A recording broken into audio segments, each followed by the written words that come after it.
Let's talk about service level agreements, or SLAs, for your MSP. Whether you're a new MSP or you are an existing MSP, what is it, why is it important to your business, and how it could actually cover your butt in the case of something unfortunate or unexpected happening. My name is Harrison Barron from growth-generators.com. We help MSPs with sales training and marketing. Before I get into today's video, as always, two quick things. Number one, masterclass down below. Even if you've taken an old masterclass, you might want to just pop in there, check it out, because there could be something new in there. Number two, free Discord. Come join, come hang out with us. It is a super quick growing community in there, and the exchange of knowledge and information is honestly super cool to see, and I'm glad I get to be kind of the catalyst of all of that. So let's talk about your service level agreements. I think this is something that most MSPs don't spend enough time working on, and they don't fully understand why they have it or why they actually need it. So let's talk about them.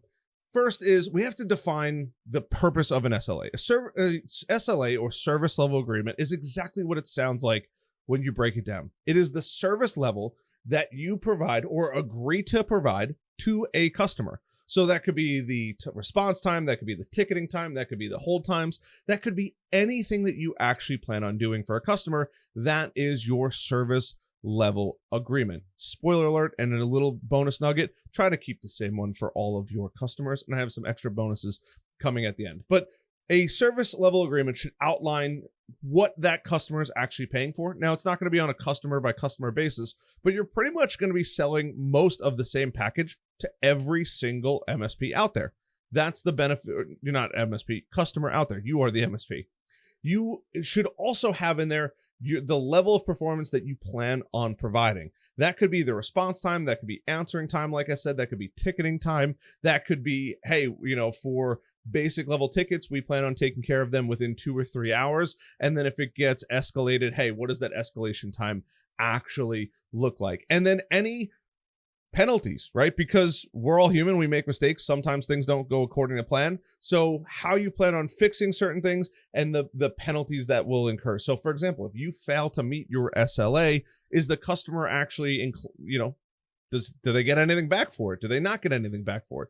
What is the benefit to the customer if you are not agreeing or you're not keeping what you actually agree to in that service level agreement? And that's really the important thing here, is it's a predefined, hey, if we don't make it, you're going to get 5-10% off your bill, whatever it actually is, or we're going to refund you some of the money.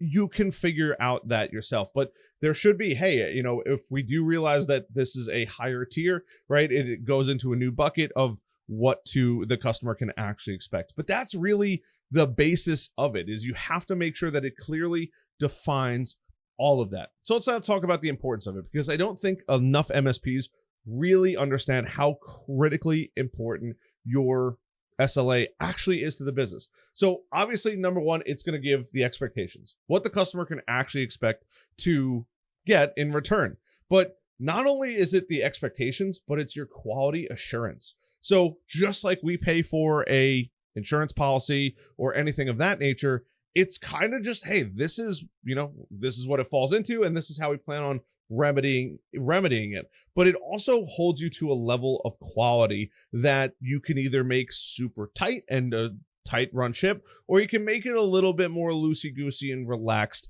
Totally up to you and completely your preference. But your customer has to know what is on your service level agreement. This can be provided at the signing of the contract or the proposal. It could be provided moments afterwards. Maybe you have a system that can trigger, hey, send out our standard SLA for them to get a signature on it. And that's the real important part about it. But it keeps accountability in two different spots and full transparency. It keeps accountability on your end, agreeing to do the things, but it also keeps transparency and accountability on the customer. What the customer is expected. Hey, maybe in your SLA, you have a clause in there or an outline that says, we don't work on computers that are older than, I don't know, an arbitrary number, 5 years, whatever age it actually is, or under an i5 16 gig spec.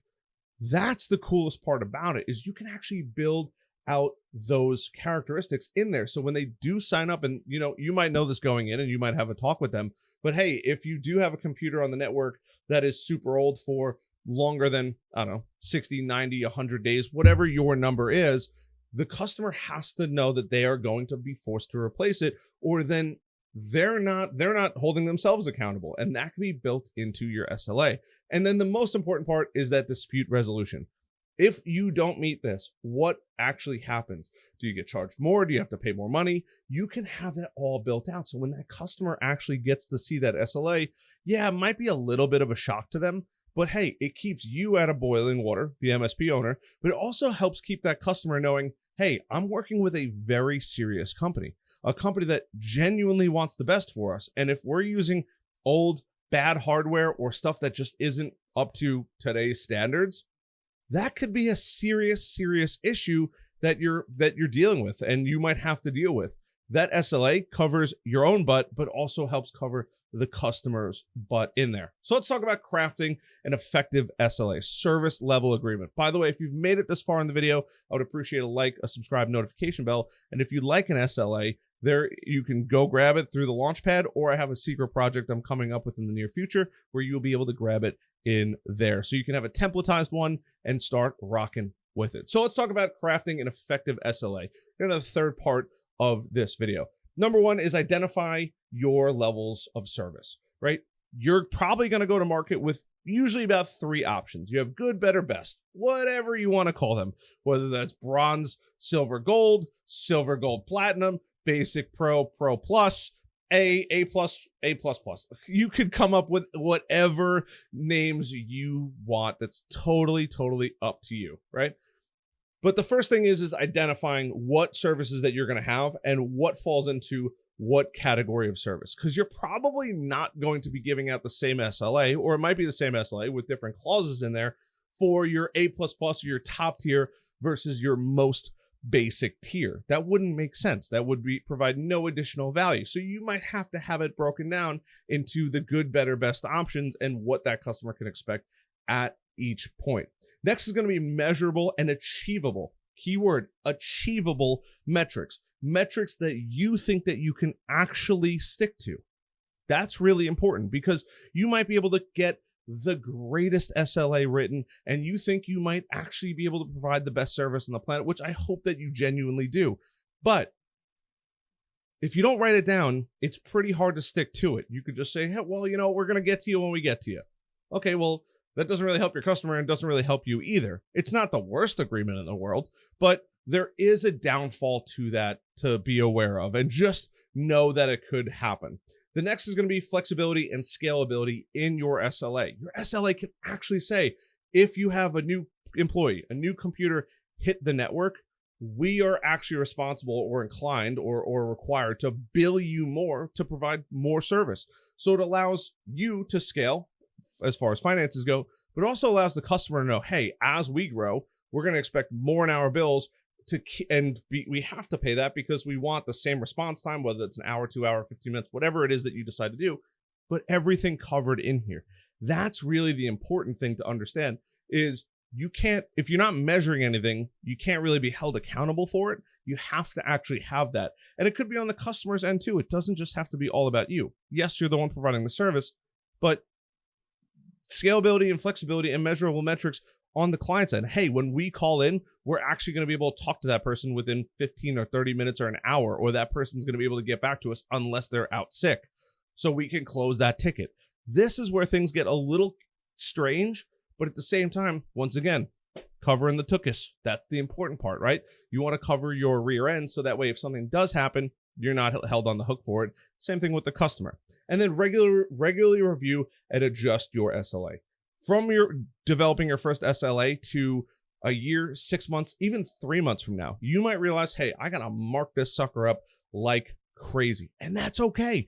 That's the point of growing a business. Things are going to change. Your processes are going to change. Your packages are going to change. Things are going to change. And that's normal. That's the coolest part about running a business.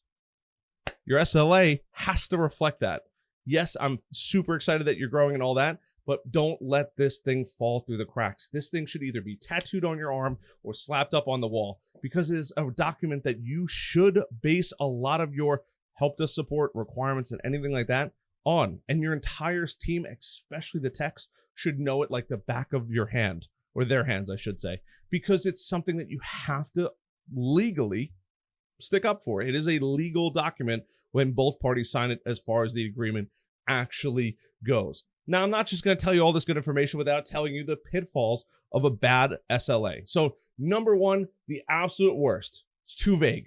I know that sounds super simple. And you're like, Harrison, obviously, I know it's a legal document. It can't be too vague. Be careful. If your SLA is too vague, there's a lot of loopholes that customers can exploit that you might not actually know. And there's a lot of loopholes that you can exploit that customers might not actually know. Either way, bad for business. If you're exploiting it or you're like, oh, it kind of falls into it, but kind of doesn't fall into it, and your customer realizes like, wow, things have been taking a long time, you know that you're going to have a problem on your hands, right? And they're going to look back at your SLA and they're like, well, it's super vague. I want somebody that runs a tight ship. That might be what the customer says. Or they might never look at your SLA because you go above and beyond. That's just your service level agreement. It doesn't mean that you can't go faster or more aggressive than it. That's totally fine as well. But don't be vague. You have to be truly clear. Hey, we're going to take care of basic level tickets in 2 hours or whatever that a minimum response time of 45 minutes, whatever it is that you decide to build in there, just make sure that there's clear language. The more vague you make it, the worse off you're going to be. Number two is overpromising. Do not overpromise. Be realistic. At some point, if you're watching this video and you're the solopreneur of your MSP, fantastic. You're going to need a team. You can't do everything. Your team may not operate as fast as you do off the rip. You have to understand that, because if they're not operating at the speed that you want them to, you need to train them. But also, if your SLA is planned for you to be the one that takes care of everything because you're an absolute machine that does all of the things all of the time, that's great. But your team of people can't do that. So make sure that when you build out your SLA, there's like reality built in too. I know it sounds weird. Make sure that your team, your future team, can actually meet your level of agreement, right? And it also gives you some flexibility, especially if you're a solopreneur. By not overpromising, it gives you time. Hey, you can take a service ticket and still make a sales call or finish up a sales meeting. That's the beautiful part about it. If you overpromise everything, you are going to end up like me with no hair. Just kidding. I like my no hair. And then the third and most important thing is, and I know it kind of sounds simple because I already talked about reviewing it, but neglecting to review your SLA. I cannot tell you how many times a company makes, I wish I had a document here, but makes a document and then completely forgets about it. And I'm not talking about like forgets for like 6 months to a year. I'm talking about years. They're still using the same SLA. I get it. Business happens, things change, things fall to the side. But your SLA is literally the most important legal document that you and your customers sign.